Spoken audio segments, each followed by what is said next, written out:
Good morning, Salone B here. We're going to talk about the legend Tina Turner, son Craig Turner, committed suicide. And Tina Turner happened to be in Paris at the time. The coroner's office said that Mr. Craig Turner had a gunshot wound. He was found dead, and they're still waiting on the autopsy to make sure of that, but they are calling it a suicide. Um, I did something on Americans, and the suicide rate is up, and a lot of that is due to mental illness. So, Tina is not exempt from this tragedy that a lot of Americans are facing, which is committing suicide. And they are pointing to an underlining of mental illness when suicide victims do kill themselves. So I'm reporting on this. Um, I think that Americans should try to stay vigilant with their family members because of the high suicide rates and the high rates of mental illness. Try to stay vigilant in your families. Try to talk to people because what's going on is people are not talking. They're not expressing themselves.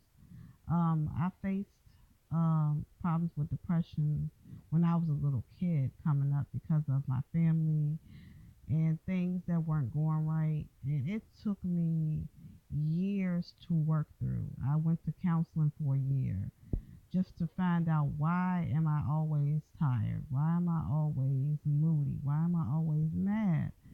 Why am I always angry? And why do I hate life so much? And it was a problem with depression. It was something I had to work through. There were techniques I had to employ.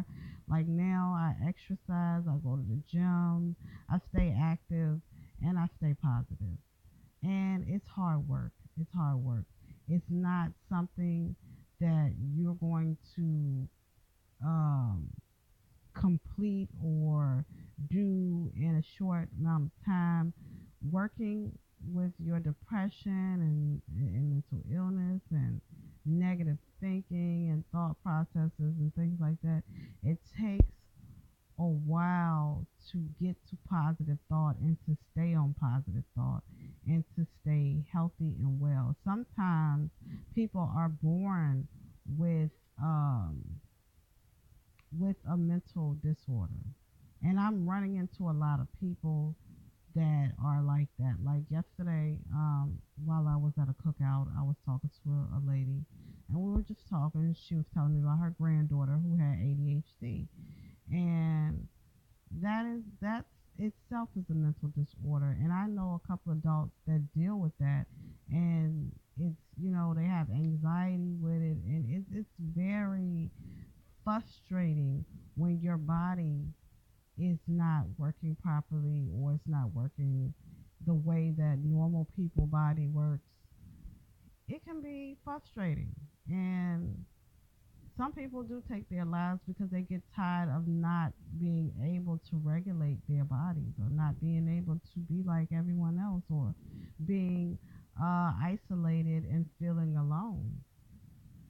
So, this is why I say stay vigilant with your families, talk to your families, make sure that they're expressing what they feel because, you know, the depression is a silent killer because if you don't know what it is or you don't express yourself or you don't like telling people what's going on or you're afraid or you're sad, you just don't know how to come out or you think people don't care. Some people check out because they think that no one cares or no one is listening. So let's like, share, subscribe. Salone B. Have a great day.